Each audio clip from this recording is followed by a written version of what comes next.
National Treasury has announced an extension for public comments on the proposed 20% tax hike on online betting, pushing the deadline from January 30th to February the 27th. This comes amid industry outrage over the increase. For more on this and what it means for the sector, we are joined by CEO of the South African Online Responsible Gambling Association, Wayne Lurie. Mr. Lurie, thank you so much for your time and for joining us this morning. So maybe let's just have you explaining the significance of the proposed 20% online betting tax hike and why National Treasury has extended the public comment deadline.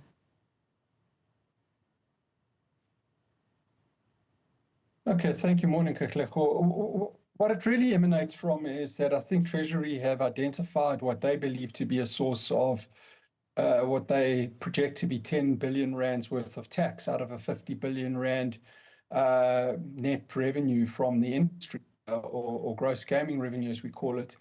And it's slightly misguided in the sense that, in short, if you bring a tax like this in at this stage, there's not going to be 50 billion to tax, because without mincing words, it's going to lead to a flight from the industry and an influx from the illegal industry. So I think that's what motivates it. There's the paper came out on the 25th of November, just under 2 months ago. It was quite a surprise to the industry. And just before the festive season, when both regulators, provincial regulators and many others went away on leave. So they have announced an extension until the end of February for public comment. So in short, what drives this, I believe, is a source of revenue potentially for Treasury that they identified. But I think it'll be a short-lived source if they continue with their plans. Apart from this, the provinces already regulate the internet gambling industry, or the online bookmaking industry, more properly put. And the tax in short terms are about 20% anyway, because there's a 6.5% tax on GGR already from provinces, almost universally across the provinces, as well as the VAT. So if you add the 15% VAT and the 6.5%, you're around the 20% mark. Now they're looking at layering another 20% as a sort of national tax on it. I don't even believe that there's a constitutional basis to do that, but I hope that gives you a broad summary of what this is all about. It certainly does. I mean, you speak about that potential 10 billion rands in tax revenue that the government is looking at, and you're saying that it could bring in an influx of illegal gambling. What's the current the current taxation that government is getting in terms of revenue from online betting? Well, the revenue is levied, or the taxes, more properly put, are levied at a provincial level, because the Constitution mandates the provinces with concurrent competency to national to regulate the bookmakers in their provinces. So the predominant provinces at the moment that are in the online space are Mpumalanga under the Mpumalanga Economic Regulator, and Western Cape under the Western Cape Gambling and Racing Board. And they are also closer to sort of the issues that beset online betting and in their own provinces, and are better equipped to decide how the money is funneled and channeled into dealing with issues that might arise out of gambling. And make no mistake, there are issues. There's a big responsible gambling concern. And I guess this is going to be the highlight, or the top topic in 2026 for the industry. How do we deal with responsible gambling? How do we deal with problem gambling? How do we bring back the entertainment to gambling? But at the moment, national, and not even the appropriate department of national, the appropriate department that deals with it at national level is the Department of Trade, Industry and Competition. So the Treasury have come in sort of laterally and said, well, we recognize an area for a so-called sin tax. We're going to add on a layer of tax. And then they make broad overtures that they're going to try and do something about the problem gambling issue, but they don't really tell us what they're going to do. So forgive us for being cynical about whether anything is going to be channeled back in. In the meantime, you are undermining the provincial authorities that are actually, as I said, best positioned to deal with these sorts of issues. As to the illegal issue, currently there are a number of illegal offshore operators offering outright online casinos into the country. And certainly the games that we see from licensed operators are not casino games.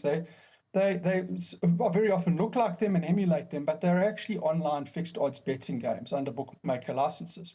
So those that are currently legally offering into the country are doing so obviously without paying taxes in any event and without proper appropriate player protection in play.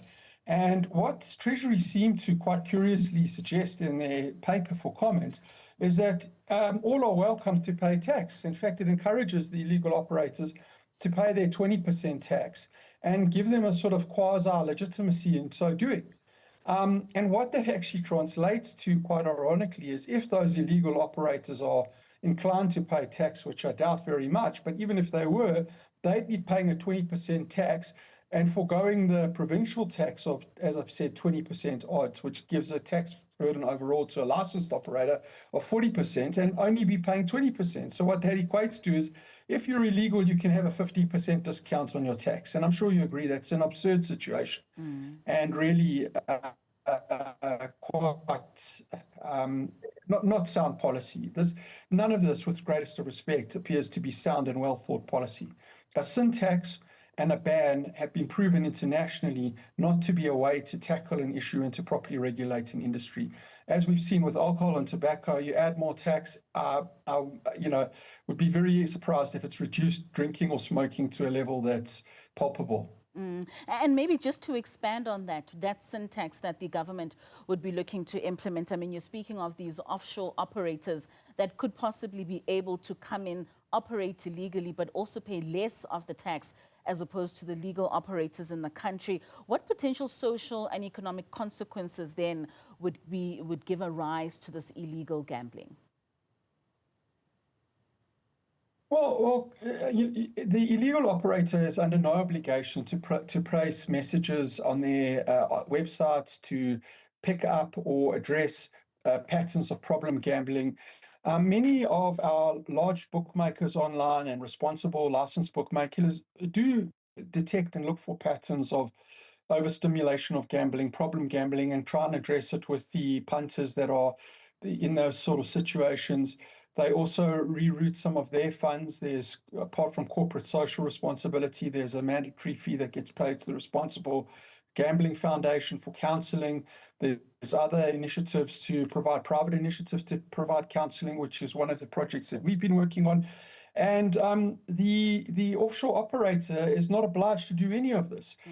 They're also not obliged to even pay the bets out. So there have been reports in the past of people that have made large wins, if you can call it that, with offshore unlicensed casinos, and they never get paid. Right. And even more concerningly, the National Gambling Board is empowered to confiscate winnings. So even if the winnings do come into the country, if they're identified by the National Gambling Board working with the banks, they confiscate the punters' winnings.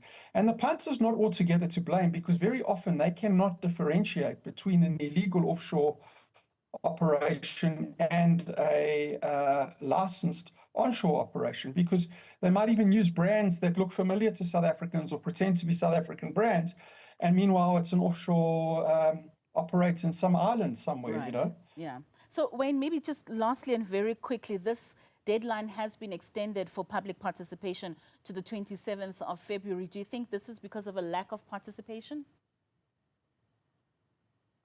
Katlego, I think quite the opposite. I think that there's been a massive show of interest both by the industry and other stakeholders in this. And from what I understand, Treasury have been approached by many parties to ask them to extend the deadline. And I think it's a positive thing. It gives us another month. You know, we're back from the festive season as an industry and various other role players to get meaningful comments in. And hopefully these will be taken to, heed of. All right. Thank you so much. That is Wayne Lurie, who is the CEO of the South African Online Responsible Gambling Association, talking to us about that National Treasury extending the public participation deadline from the 30th of Jan to the 27th of February.